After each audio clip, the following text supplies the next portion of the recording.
پہلے آقا علیہ السلام نے اپنے آپ کو منوایا. سبحان اللہ. کوہ صفا پر دعوت ذوالعشیرہ جو ہوئی تھی، جو آقا علیہ السلام کو حکم اللہ تعالیٰ نے دیا کہ اپنے اقربا جو ہیں ان کو آپ دعوت دیں، اس موقع پر آقا علیہ السلام نے پہلے اپنے آپ کو منوایا. ٹھیک. میں صادق ہوں، میں امین ہوں، اور کیا میں اگر یہ بات کہوں کہ لشکر پچھلے پہاڑ کے پچھلی طرف سے حملہ کرنے والا مان لو گے؟ سب نے کہا مان لیں گے. تو میرے آقا نے فرمایا کہ جب میں کہتا ہوں اللہ ہے کہ کیوں نہیں مانتے؟ ٹھیک ہے. تو جہاں پر بھی آقا علیہ السلام نے اسلام کی دعوت دی، پہلے اپنے آپ کو منوایا، صحیح. پھر اسلام کی دعوت دی. ٹھیک. اگر آپ تاریخ یقیناً آپ نے پڑھی ہوئی ہے ہم سے زیادہ، آقا علیہ السلام کی جو مہر مبارک تھی، آقا علیہ السلام جو خطوط لکھتے تھے، جو خطوط کا جواب دیتے تھے، آقا علیہ السلام مہر مبارک لگاتے تھے. وہ مہر مبارک کیسے بنی ہوتی ہے؟ محمد رسول اللہ، پہلے سبحان محمد، اللہ. سبحان نیچے سے اللہ. اوپر. واہ.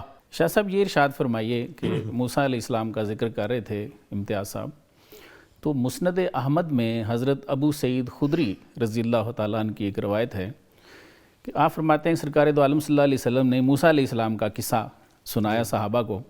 آپ نے فرمایا کہ موسیٰ علیہ السلام نے جب عرض کیا کہ مالک مجھے کوئی خاص ذکر بتائیں جو میں کروں اور آپ مجھ سے راضی ہوں، تو اللہ تعالیٰ نے فرمایا کہ یہ لا الہ الا اللہ پڑھا کرو. تو انہوں نے دوبارہ عرض کیا کہ مالک یہ تو سبھی پڑھتے ہیں، مجھے کوئی ایسا ذکر بتائیں جو خاص میرے لیے ہو. تو پھر اللہ تعالیٰ نے ارشاد فرمایا کہ اے میرے کلیم، اگر اس کلمے کو ایک پلڑے پہ رکھیں اور دوسرے پلڑے پہ پوری کائنات رکھ دیں، ساتوں زمینیں ساتوں آسمان، تو لا الہ الا اللہ والا پلڑا پھر بھی بھاری ہوگا. تو شاہ صاحب یہ اس پہ کچھ تھوڑی سی روشنی ڈالیے، اس کی وضاحت بسم فرمائیے اللہ کہ کتنا الرحمن بھاری ہے الرحیم. سر. بسم اللہ الرحمن الرحیم. پروفیسر صاحب بہت شکریہ آپ کا اور آپ کے چینل کا. ویلکم. میں سمجھتا ہوں کہ آج کا یہ جو موضوع ہے بہت ہی اہم موضوع ہے. آج مختلف ٹی وی چینل پر اور مختلف سیمینار میں، مختلف کانفرنسوں میں مختلف ٹاپک پہ بات ہوتی ہے، جی لیکن یہ جو بنیادی ٹاپک ہے ان پہ بہت کم بات ہوتی ہے. بالکل ایسے اب کلمہ طیبہ جو ہے، جب تک ہم یہ نہ پڑھیں ہم تو مسلمان ہی نہیں ہو سکتے. نہیں ہو سکتے. کوئی بھی اسلام میں داخل ہوتا ہے تو کلمہ پڑھتا ہے. بالکل ایسے. تو کلمہ شریف اس پر آج آپ پروگرام کر رہے ہیں، میں یہ سمجھتا ہوں یہ بہت ہی اہم ٹاپک ہے اور اس سے لوگوں کو بڑا فائدہ ہوگا. بہت شکریہ. اور اس طرح کے جو ٹاپک ہیں ان پر پروگرام کرنے چاہیے. یہ بنیادی جو معلومات ہے یہ ہمارے تاکہ نوجوان نسل، بچے گھروں میں مائیں بہنیں پروگرام سنیں گی، ان کو بڑا فائدہ ہوگا. بالکل ٹھیک. میں عرض کروں گا یہ جو کلمہ شریف ہے، کلمہ طیبہ، جی اس کے بارے میں ایک بات یہ عرض کروں کہ یہ جو لا الہ الا اللہ ہے جی یہ دعویٰ ہے، صحیح. محمد رسول اللہ یہ دلیل ہے. سبحان اللہ. اور یاد رکھیں کہ دعویٰ آپ جیت پاتے ہیں، دعویٰ مضبوط ہوتا ہے جب دلیل مضبوط ہو. واہ. اگر دلیل مضبوط نہ ہو تو دعوے میں آپ کبھی بھی کامیاب نہیں ہو سکتے. بالکل ٹھیک. بالکل. اب دلیل ہے نبی پاک صلی اللہ علیہ وسلم. اب آقا علیہ السلام کی زندگی کی پوری زندگی ہے میرے آقا کی، ہاں آپ وہ اٹھا کر پڑھیں تو آقا علیہ السلام نے جب بھی اسلام کی دعوت دی، پہلے آقا علیہ السلام نے اپنے آپ کو منوایا. سبحان اللہ. کوہ صفا پر دعوت ذوالعشیرہ جو ہوئی تھی، جو آقا علیہ السلام کو حکم اللہ تعالیٰ نے دیا کہ اپنے اقربا جو ہیں ان کو آپ دعوت دیں، اس موقع پر آقا علیہ السلام نے پہلے اپنے آپ کو منوایا. ٹھیک. میں صادق ہوں، میں امین ہوں، اور کیا میں اگر یہ بات کہوں کہ لشکر پچھلے پہاڑ کے پچھلی طرف سے حملہ کرنے والا مان لو گے؟ سب نے کہا مان لیں گے. تو میرے آقا نے فرمایا کہ جب میں کہتا ہوں اللہ ہے کہ کیوں نہیں مانتے؟ ٹھیک ہے. تو جہاں پر بھی آقا علیہ السلام نے اسلام کی دعوت دی، پہلے اپنے آپ کو منوایا، صحیح.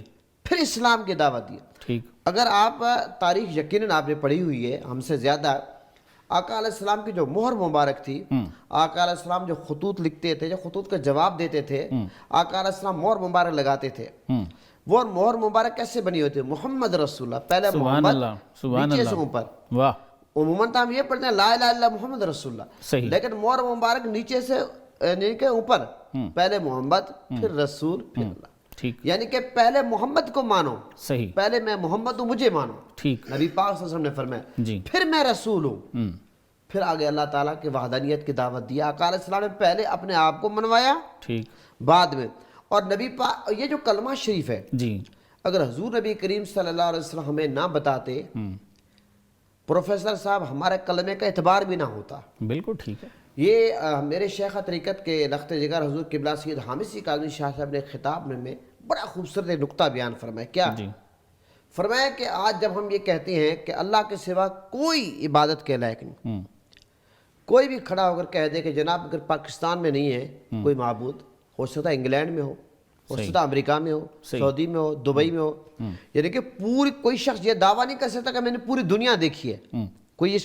کوئی شخص بھی یہ دعویٰ نہیں کر سکتا کہ چپا چپا میں نے دنیا کا دیکھا ہے. جب کوئی شخص یہ اعتراض کرے کہ جناب آپ کو کیا پتا ہے کہ یہاں اللہ ہے، ہو سکتا کہیں اور ہو، یہ آپ کا دعویٰ جھوٹا ہے، ہم ان کو یہ کہیں گے جناب ٹھیک ہے، ہم کھوئے کے مینڈک ہیں، ہم نے دنیا نہیں گھومی، ہم نے دنیا پوری نہیں دیکھی، لیکن جس ہستی نے ہمیں بتایا ہے کہ اللہ ایک ہے، اس ہستی نے کیا فرمایا کہ پوری کائنات میری ہتھیلی پہ ہے.